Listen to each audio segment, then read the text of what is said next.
नमस्कार. English speaking कोर्समध्ये सर्वांचे स्वागत. आज आपण लेसन नंबर 3 या भागाला आपण सुरुवात करणार आहोत. या पाठाला सुरुवात करायच्या अगोदर पाठीमागे आपण काय शिकलो याची थोडीशी रिव्हिजन करणं गरजेचं आहे. कारण त्याच गोष्टींचा आपल्याला पुढे उपयोग होणार आहे. लेसन नंबर 3 हा जो आहे हा इंग्लिश स्पीकिंग कोर्सचा सुरुवातीचा पाठ आहे. आतापर्यंत ज्या गोष्टीचा आपण अभ्यास केला ते बेसिक इंग्लिश होतं. आता आपण त्या बेसिक इंग्लिश भागाचं इंग्लिश स्पीकिंगमध्ये कसा वापर करणार आहोत हे आपण या ठिकाणी पाहणार आहोत. लेसन नंबर 3 या पाठाला सुरुवात करताना आपल्याला प्रथम पाहावं लागेल ते म्हणजे वाक्य. वाक्य कसं बनतं हे आपण बघणं या ठिकाणी गरजेचं आहे. आता हे जे वाक्य आहे, उदाहरणार्थ आय ईट अ मँगो हे एक वाक्य आहे. याचा मराठीमध्ये अर्थ होतो मी आंबा खातो. आता आय ईट अ मँगो या वाक्याची जर आपण फोड केली तर आपल्याला 3 गोष्टी प्रामुख्याने आपल्याला आढळतात. या वाक्यामध्ये कर्ता, क्रियापद आणि कर्म या 3 गोष्टी प्रामुख्याने आपल्याला दिसून येतात. आता कर्ता, क्रियापद आणि कर्म या गोष्टी कशा शोधून काढायच्या, कशा ओळखायच्या हे या पाठामध्ये आपण बघणार आहोत. उदाहरणार्थ ईट. ईट म्हणजे खाणे. खाणे ही क्रिया आहे म्हणून ते क्रियापद. ईटला जर आपण प्रश्न विचारला हू ईट, कोण खातो, तर आय. उत्तर काय येईल? आय. म्हणजे आय हा काय कर्ता आहे, डुअर आहे, म्हणून आय हा कर्ता झाला. आता व्हॉट. व्हॉटने प्रश्न जर विचारला ईटला तर त्याचं उत्तर येतं अ मँगो. काय खातो तर आंबा खातो. कोण खातो तर मी खातो. समजा व्हॉट इटने प्रश्न विचारला की जे उत्तर येतं ते कर्म असतं. म्हणजे अ मँगो हे कर्म आहे. म्हणजे एक वाक्य पूर्ण होण्यासाठी आपल्याला कर्ता, क्रियापद आणि कर्म या गोष्टींची गरज असते. हे आपल्याला प्रामुख्याने या ठिकाणी लक्षात येतं. आता ह्या इंग्रजीमधल्या वाक्याची रचना या ठिकाणी आपण पहा. पहिला कर्ता आलेला आहे, नंतर क्रियापद आलेलं आहे आणि नंतर कर्म आलेलं आहे. तेच वाक्य जर आपण मराठीमध्ये घेतलं, मी आंबा खातो, तर आपल्याला असं दिसून येईल, मी हा कर्ता आहे, आंबा हे कर्म आहे आणि खातो हे क्रियापद आहे. बरोबर उलटी प्रक्रिया ही इंग्रजीमध्ये आपल्याला दिसून येते. कर्म हे कर्त्यानंतर येतं आणि क्रियापद शेवटी असतं मराठीमध्ये. इंग्रजीमध्ये कर्त्यानंतर क्रियापद येतं आणि कर्म शेवटी असतं. हा जो पॅटर्न आहे हा आपल्या या ठिकाणी लक्षात ठेवणं गरजेचं आहे. कारण इंग्रजी स्पीकिंग कोर्स आपण शिकणार म्हणजे आपण वाक्य पाहणार आहोत. त्या वाक्यांवरती प्रभुत्व आपल्याला यायला पाहिजे. वाक्यांची रचना आपल्याला तयार करता येणं गरजेचे आहेत. ह्या गोष्टी आपण या ठिकाणी पाहणार आहोत. इंग्रजीमध्ये इंग्लिश स्पीकिंग कोर्स याचा अभ्यास करत असताना क्रियापद ही अतिशय महत्त्वाची आहेत. त्यामुळे या ठिकाणी आपण काही निवडक क्रियापदांचा आपल्याला या ठिकाणी अभ्यास करणं गरजेचं होतं. या ठिकाणी काही निवडक क्रियापद दिलेली आहेत, त्याचा आपण या ठिकाणी अभ्यास करायचा आहे. आता इंग्रजी क्रियापद म्हटली की त्याचे मुख्य प्रकार 3 येतात, पण आपल्या माहितीसाठी 4थाही प्रकार त्या ठिकाणी केला जातो. त्यामुळे क्रियापदांना सुरुवातीला आपण असं म्हणतो, क्रियापदाचं पहिलं रूप, क्रियापदाचं दुसरं रूप, क्रियापदाचं चौथं रूप असं या ठिकाणी पाहिलं जातं. त्यालाच इंग्रजीमध्ये प्रेझेंट, पास्ट, पास्ट पार्टिसिपल आणि प्रेझेंट पार्टिसिपल असंही या ठिकाणी म्हटलं जातं. आता जेव्हा ही जी इंग्रजीची जी क्रियापद आहेत, या काही क्रियापदांचे या ठिकाणी आपण निवडक काही क्रियापद आहेत, त्यांचे वेगवेगळ्या रूपामध्ये कशा प्रकारे बदल होतो हे आपण या ठिकाणी पाहायचं आहे. प्रेझेंटमध्ये त्याचा काय बदल असतो, पास्टमध्ये कोणता असतो आणि पास्ट पार्टिसिपलमध्ये या ठिकाणी कोणता बदल होतो या ठिकाणी आपण बघायचे. आपल्या माहितीसाठी फक्त क्रियापदाची या ठिकाणी मी 3 रूपं दिलेली आहेत.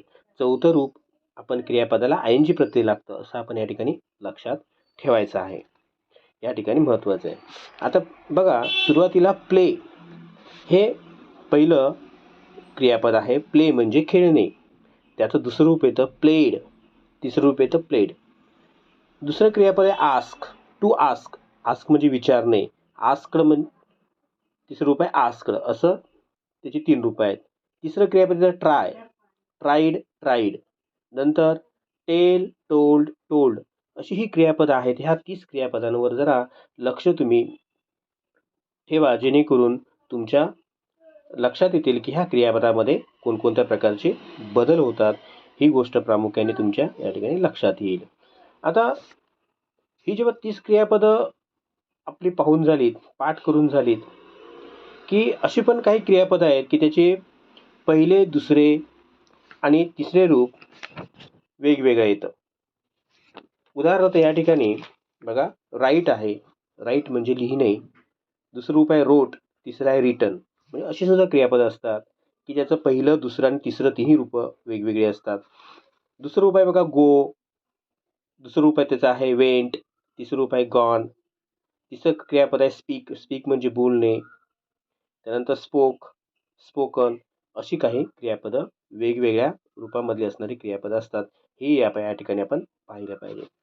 तिसरं क्रियापदाचा जो प्रकार येतो ते म्हणजे तिन्ही रूपं त्याची सारखीच असतात. त्याच्यामध्ये कोणत्याही प्रकारचा बदल होत नाही. कोणत्याही काळामध्ये त्याचा बदल होत नाही. उदाहरणार्थ cut, cut, cut, put, put, put, read, read, read. बघा, ही तिन्ही अशी क्रियापदं आपल्याला या ठिकाणी सारखी आहेत अशी आपल्याला दिसून येतात. इंग्रजीमध्ये क्रियापद ही अत्यंत महत्त्वाचे आहे. कारण काळ बनवताना आपण जी काही प्रक्रिया करणार आहोत ह्या क्रियापदांवरतीच करणार आहोत. आणि ह्या क्रियापदांवरूनच आपण त्या वाक्याचा काळ कोणता आहे हे आपण ओळखणार आहे. त्यामुळे क्रियापदं नीट आपण लक्षात या ठिकाणी ठेवणं अतिशय गरजेचे आहेत. आणि ही फक्त मी वरती 30 क्रियापदं तुम्हाला मी दिलेली आहेत.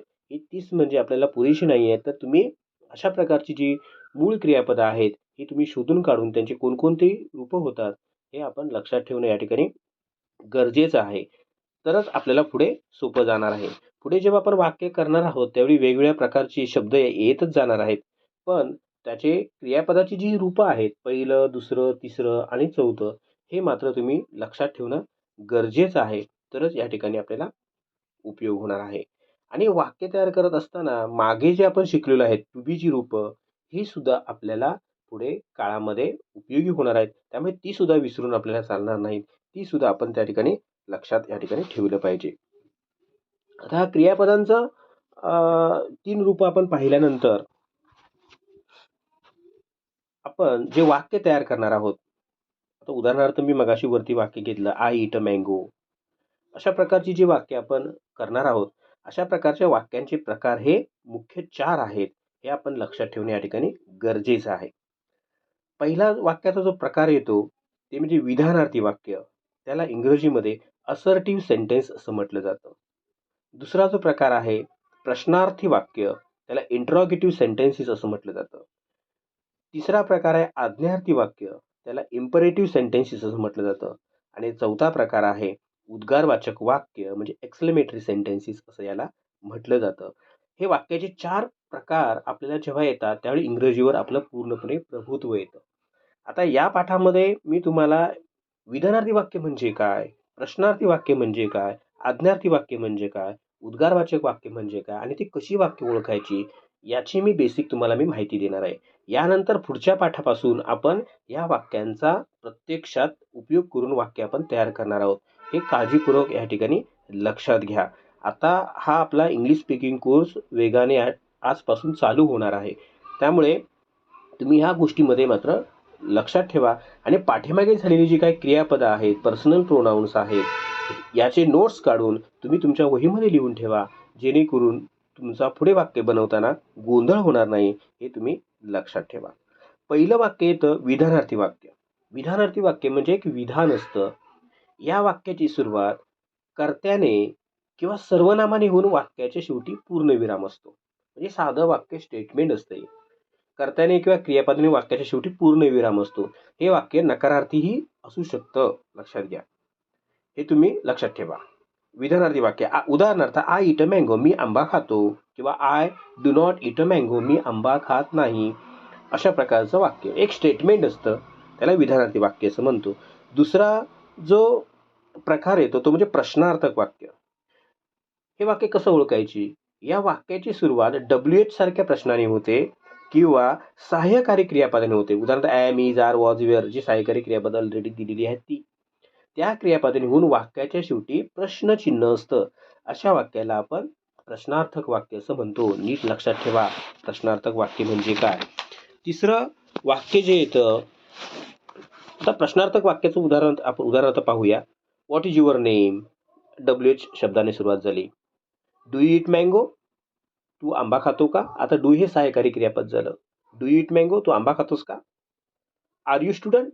तू विद्यार्थी आहेस का. आर नाही झालं म्हणजे सहाय्यकारी क्रिया. अशा प्रकारचे प्रश्न असतात आणि त्या वाक्याच्या शेवटी प्रश्नचिन्ह असतं, म्हणून त्याला प्रश्नार्थक वाक्य असं आपण म्हणतो.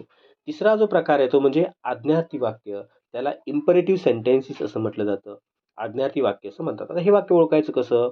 तर या वाक्याची सुरुवात मुख्य क्रियापदाने होऊन वाक्याच्या शेवटी पूर्णविराम असतो. लक्षात घ्या. वाक्याची सुरुवात कशाने होते. मुख्य क्रियापदाने होऊन वाक्याच्या शेवटी पूर्णविराम असतो. अशा वाक्याला आपण आज्ञार्थी वाक्य असं म्हणतो. उदाहरणार्थ सिट डाऊन. Go there. बरोबर. अशा प्रकारची आता गो हे मुख्य क्रियापद आहे. सीट हे मुख्य क्रियापद आहे. अशा प्रकारच्या क्रियापदाने होतं, म्हणून याला आज्ञार्थी वाक्य असं म्हणतात. आता चौथा प्रकार जो आहे उद्गारवाचक वाक्य. उद्गार. आता उद्गारवाचक वाक्य कसं ओळखायचं. तर जेव्हा आपल्याला अचानक आनंद होतो किंवा दुःख होतं किंवा अचानक वेदना होतात, त्यावेळी तोंडातून आपले एक उद्गार निघतात, एक शब्द निघतात, त्यावेळी आपण त्याला उद्गारवाचक असं वाक्य असं म्हणतो. उदाहरणार्थ ओ, ओ, व्हॉट, हाऊ, ऊ, हॅलो यासारख्या शब्दाने वाक्याची सुरुवात होऊन वाक्याच्या शेवटी उद्गारवाचक चिन्ह असतं. हे आपण लक्षात ठेवणं गरजेचं आहे. अशा प्रकारे ही जी 4 वाक्य आहेत ते अतिशय महत्त्वाचे आहेत. या वाक्यांचं बेसिक फक्त तुम्ही लक्षात ठेवा आणि ही वाक्यच आपण हळूहळू पुढे करणार आहोत आणि त्याचा सराव करणार आहोत आणि त्या वाक्यांवरती आपल्याला प्रभुत्व मिळवायचं आहे. त्या वाक्यांचा एकदा सराव झाला की आपोआप आपल्याला इंग्लिश येणार, इंग्रजी येणार, याच्यामध्ये मात्र शंका असणार नाही. त्यामुळे प्रॅक्टिस करणं त्या गोष्टीची गरजेचं आहे. कारण प्रॅक्टिस मेक्स मॅन परफेक्ट हे तुम्ही नेहमी लक्षात ठेवा. पाठीमागे जे झालेलं आहे ते रिव्हिजन करा आणि रिव्हिजन करून त्याचा पुढे आपल्याला उपयोग होणार आहे. या गोष्टीची तुम्ही लक्षात ठेवा. तर अशा प्रकारे आपण या ठिकाणी थांबूया आणि पुढच्या पाठाची नंतर आपण तयारी करूया.